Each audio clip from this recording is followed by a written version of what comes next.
साथियों, जय हिंद। मैं श्रवण दुबे और इस विषय पे दूसरी बार बोल रहा हूँ। पहली बार भी बोलना नहीं चाहता था और इस बार भी बोलना नहीं चाह रहा हूँ, बट सिचुएशन इज कि बोलना आप चाहते भी नहीं और आप चुप भी नहीं रह सकते, क्योंकि ये विषय है ही नहीं चुप रहने वाला। साथियों, मैं बात करता हूँ यूजीसी रेगुलेशंस की। अभी जो प्रमोशन ऑफ इक्वालिटी रेगुलेशंस आया है, और वर्चुअली ये कहें कि यूजीसी गाइडलाइंस, उसके बारे में हर कोई बात करना चाहता है, हर कोई बात सुनना चाहता है। और पहले तो I must make it very clear at the outset कि किसी भी एससी, एसटी, दलित, आदिवासी, मुस्लिम, हिंदू या अन्य रिलीजियंस के लोगों के प्रति मेरे मन में या मेजॉरिटी के मन में किसी भी प्रकार का कोई दुराग्रह है ही नहीं। You must make it very clear. सारे लोग अपने हैं, सब एक साथ रहते हैं, एक साथ कार्य करते हैं, एक साथ जीवन बिताते हैं। तो बिना कुछ भी कारण के एक दूसरे के प्रति दुराग्रह होना, ये इट इज एब्सोल्युटली इलॉजिकल। ये हो ही नहीं सकता, ये होता भी नहीं है, ये है भी नहीं। हैविंग सेड दिस, मैं ये कह रहा हूं कि आदमी का असली चरित्र, संस्था का हो, आदमी का हो, मूल चरित्र तब सामने आता है जब वो नशे में हो। और ये नशा सत्ता का हो सकता है, दौलत का हो सकता है, ताकत का हो सकता है, शक्ति का हो सकता है, दारू का हो सकता है, सत्ता का हो सकता है। जब आदमी नशे में होता है ना, तो उसका मूल चरित्र सामने आता है। सत्ता के नशे में मदांध कुछ लोग भारत को जोड़ने का नहीं बल्कि तोड़ने का काम किए हैं। और अगर यूजीसी रेगुलेशंस को एक लाइन में कहा जाए तो ये रेगुलेशंस भारत को विघटित करता है, भारत के बच्चों को विघटित करता है। सरकार ने, I mean, how on earth this is possible कि एक सरकार कह दे, जो संविधान का शपथ लेके संविधान के तहत काम करती है, वो ये कह दे कि, अगर मैं इसको बहुत सिंपलेस्ट वे में, पिछली बार मैंने डिटेल्स डिस्कशन किया था इस बारे में, पर सिंपलेस्ट वे में ये कहूं कि सरकार ने कॉलेज में पढ़ने वाले बच्चों को लगभग 2 भाग में बांट दिया है। नोइंगली, एब्सोल्युटली नोइंगली 2 भागों में बांट दिया है। एक पीड़ित वर्ग और दूसरा वो वर्ग जो एट्रोसिटी करता है इनके ऊपर। और एक वर्ग को शोषक मान लिया गया है स्वतः, क्योंकि वो एक किसी पर्टिकुलर घर में जन्म लिया। तो एक किसी पर्टिकुलर घर में जन्म लेने से उसको स्वतः शोषक वर्ग मान लिया गया। और अब चाहे वो गलत हो या सही हो, उसे ही शोषक माना जाएगा हर हाल में। क्या कोई एक संवैधानिक सरकार ऐसा निर्णय ले सकती है? और ये हुआ है। इसीलिए मैं कह रहा हूं कि मूल चरित्र सत्ता का तब सामने में आता है जब वो नशे में हो, और ये नशा है ताकत का, ये नशा है सत्ता का। कुछ मदान लोग या एक साजिश के तहत, लेकिन अगर आप साजिश के शिकार हुए हैं, आपके पास सिस्टम है, आपके पास लोग हैं, आपके पास रिसोर्सेस हैं, और फिर भी आप अगर शिकार हो जाते हैं कुछ लोगों के धूर्तता का, तो गलती आपकी मानी जाएगी और इस गलती का शिकार पूरा देश होगा। ये जो स्थिति है ना, इधर कुआं उधर खाई, न निगलते बन रहा है न उगलते बन रहा है। आने वाले महीनों में जो विकराल रूप लेगा, आपसे संभलते नहीं संभलेगा। यू मार्क माई वर्ड्स, संभाल नहीं पाएंगे आप। How on earth this is possible कि लिख के ये कहा जाए कोर्ट में, एक सरकार के द्वारा जिसने संविधान का शपथ लिया हुआ है, वो ये कहता है कि एक वर्ग है जो छोटा है, मुश्किल से 8%, 10%, वो 92% लोगों के ऊपर अत्याचार कर रहा है। वो अत्याचार करने के लिए ही पैदा हुआ है। मैं गांव में रहा हूं, टाउनशिप्स में रहा हूं, भारत के लगभग सारे शहर में गया हूं, रहा हूं वहां पे। मैंने सेना में नौकरी की है, मैं कॉलेज पढ़ाया हूं, मैं एविएशन में नौकरी किया हूं, मैं टेलीकॉम में नौकरी किया हूं। मुझे कहीं कोई वाकया, कहीं कोई स्थिति ऐसी नहीं मिली जहां पे लोग एक दूसरे के साथ मिलके न रहते हों, एक दूसरे के ऊपर अत्याचार करते हों। ये पता नहीं 5000 साल पहले का इतिहास न किसी ने देखा, न कोई तथ्यात्मक उसके ऊपर दृष्टिकोण है। उसका हवाला देके आपने मान लिया कि जो 8% लोग हैं, वो उनके ऊपर कभी भी इक्विटी स्क्वाड में कंप्लेन किया जा सकता है। मैं 3 तथ्य बताता हूं इस यूजीसी रेगुलेशंस का। पहला, अगर किसी 8% वाले ग्रुप के, 2 ग्रुप में तो बांट दिया है सरकार, इसमें तो कुछ नहीं है, इसमें बहुत ज्यादा दिमाग लगाने की आवश्यकता नहीं है। सरकार ने 2 ग्रुप में भारतीय छात्रों को बांट दिया है और एक ग्रुप के लोग दूसरे को टीज कर रहे हैं लगातार।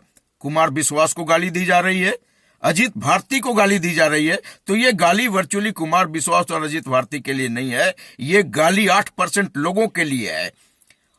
और आप कुछ नहीं कर सकते सुनने के अलावा, और चुप भी रहिए तो मर जाइए। बोलते ना, अगर जिंदा हो तो जिंदा नजर आना चाहिए। तो स्थिति यह है कि मैं जो 3 मुख्य बिंदुओं की बात कर रहा था, पहला यह कि सरकार ने यह मान लिया है कि 92% बच्चियां संत हैं, सत्य हरिश्चंद्र हैं, वो हमेशा सत्य बोलते हैं, वो कभी कोई गलती कर ही नहीं सकते। और उन्होंने 8% वालों के ऊपर, अगर उनके मन में कुछ भी हो, अगर वो असहज हो जाए किसी वजह से, असहज, गाली गलौज, धक्का मुक्की, मारपीट तो ये मसला ही नहीं है, ये छोड़ दीजिए। बात सिर्फ इतना है कि अगर उनके 8% वाले बच्चे के किसी भी कृत्य से, चाहे वो सीधा चल रहे हो गर्दन सीधा करके, या वो पढ़ने में ज्यादा, वो क्लास में अव्वल आते हो, वो आपके साथ आपके हिसाब से न चलते हो, तो आप इक्विटी स्क्वाड में कंप्लेन कर सकते हैं और इक्विटी स्क्वाड उन पे एक्शन लेगी। अब वो कंप्लेन गलत हो, सही हो, कुछ भी हो, कंप्लेन इज एनफ, तो उनके ऊपर एक्शन लिया जाएगा। दूसरा बात ये कि आप जो ये मान ले रहे हैं कि एक शोषक वर्ग है और एक शोषित वर्ग है, आप अपराधियों का अध्ययन कर लीजिए हिंदुस्तान में, जेल में बंद लोगों का एक सर्वे करा लीजिए हिंदुस्तान में, दर्ज हुए एफआईआर का अध्ययन करा लीजिए हिंदुस्तान में, हर एक थाने में कितने फॉल्स केसेस दायर किए गए हैं उनका एक अध्ययन करा लीजिए हिंदुस्तान में। आपको पता चल जाएगा कि क्या सचमुच जिसको आप पीड़ित मान रहे हैं वो पीड़ित है, और सचमुच आप जिसको शोषक मान रहे हैं वो शोषक है तो शोषक जेल जाएगा। वो कंप्लेन कर ही नहीं, एक बात। दूसरा ये कि वो कंप्लेन कर ही नहीं सकता, उसके लिए कोई कंप्लेन मैकेनिज्म नहीं है इक्विटी स्क्वाड में। इक्विटी स्क्वाड जो है उसकी बात सुनेगी ही नहीं। No, you are deemed to be criminal. तो उनके खिलाफ कंप्लेन तो हो सकता है, लेकिन अगर उनको मारा जाए, पीटा जाए, गाली दिया जाए, वो अपना कंप्लेन कहीं दर्ज करा ही नहीं सकते। एक तो स्थिति ये है। अब पहले का जो एक्ट था यूजीसी रेगुलेशन 2012, एक बात और कहना चाहता हूं मैं बीच बीच में, I may not be very chronological on this, but आप बात समझिए जो बहुत महत्वपूर्ण है।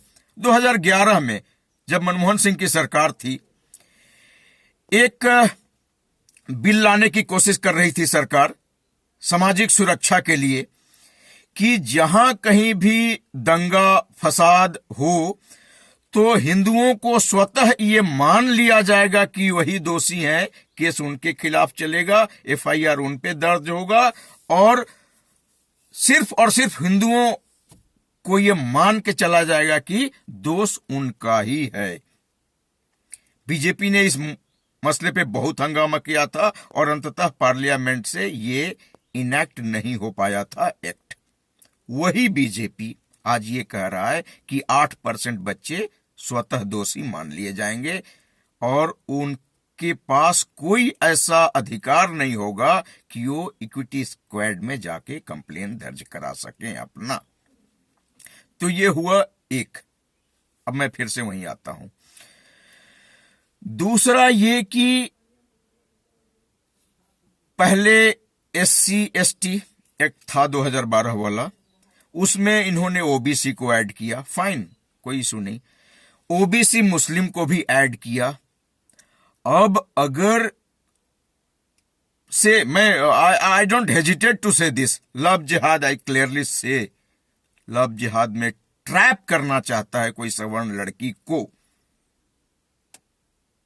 क्या करेगा? वो प्रपोज करेगा, और अगर नहीं मानती है लड़की, ये हुआ है, अभी अभी हुआ है दिल्ली में, और बीजेपी के ही एक नेता की बेटी के साथ हुआ है, इस वजह से मैं ये कह रहा हूं, वो नहीं मानती है, उसके ऊपर केस दर्ज कराया जाएगा, अपनी बेटी से शादी करो, नहीं तो सपरिवार जेल जाओ, सब जाओ, लड़की भी जाएगी। आपके नाम में एफआईआर दर्ज है तो उस लड़की को कहीं नौकरी नहीं मिलेगी, परिवार टेंशन में रहेगा, जेल जाएगा, बहुत सारे पैसे खर्च करेगा, बहुत सारे साल बर्बाद होंगे उसके, तब वो छूटेगा। ये इमीडिएट डेंजर है। और ऐसा नहीं हुआ है क्या? अगर आप अध्ययन करा लें विभिन्न जगहों पे जहां केस दायर हुआ है इस देश में, तो क्या फॉल्स केसेस नहीं हुए हैं? ये डर है, और इस डर के साथ जीना पड़ेगा उन 8% बच्चों को एक यूनिवर्सिटी के अंदर। आप के ऊपर एट्रोसिटी हो तो आप कंप्लेन कर नहीं सकते, और दूसरा कोई फॉल्स कंप्लेन कर दिया तो आप उसको रिफ्यूट नहीं कर सकते, आपको स्वतः अपराधी मान लिया जाएगा। मतलब इस देश में लोअर कोर्ट है, एडमिनिस्ट्रेटिव ट्रिब्यूनल्स हैं, हाई कोर्ट है, उसके बाद आप सुप्रीम कोर्ट में जा सकते हैं, वहां से भी सजा मिल जाए तो आप क्यूरेटिव पिटीशन दायर कर सकते हैं, वहां से भी सजा मिल जाए तो आप राष्ट्रपति के यहां अपील कर सकते हैं। यह था संवैधानिक हिरार्की। लेकिन सत्ता के नशे में कुछ मदान लोगों ने इस हिरार्की को ठेंगा दिखा दिया। आज आपको कंप्लेन करने का अधिकार नहीं, आपके ऊपर कंप्लेन होगा, आपको टेंशन में रहना पड़ेगा, आपको डर के रहना पड़ेगा। एक समय था जब कुछ करेस्पॉन्डेंस कोर्सेस थे, लोग कर लेते थे, करेस्पॉन्डेंस टेक्निकल कोर्सेस एएमआई इन्होंने 2013 के बाद से बंद कर दिया। 2013 के बाद से उसकी जो मान्यता थी सर्टिफिकेट की, उसे भी कैंसिल कर दिया। तो कहने का मतलब अब कॉलेज ही जाना पड़ेगा अगर बच्चे को डिग्री लेना है तो। और इन परिस्थितियों में डर के जीने वाला बच्चा आगे क्या करेगा वो पता नहीं। उसकी सुनवाई कहीं होगी नहीं। आप उस एक्ट में बाकी सबको शामिल कर ही दिए, और इसके बाद भी आप उम्मीद करते हैं कि सामाजिक समरसता बना रहे। ये किसने खराब किया? ये हिंदुओं ने नहीं खराब किया, ये किसी एससी ने नहीं खराब किया, किसी एसटी ने नहीं खराब किया, किसी ओबीसी भाई ने खराब नहीं किया, ये सरकार ने किया है। एक सरकार ऐसा कर सकती है, कैन यू इमेजिन? लेकिन इस सरकार ने किया है। इसीलिए मैं बोल रहा हूं कि आगे आने वाले दिनों में मामला कितना बिगड़ेगा, संभाले नहीं संभलेगा। This is height.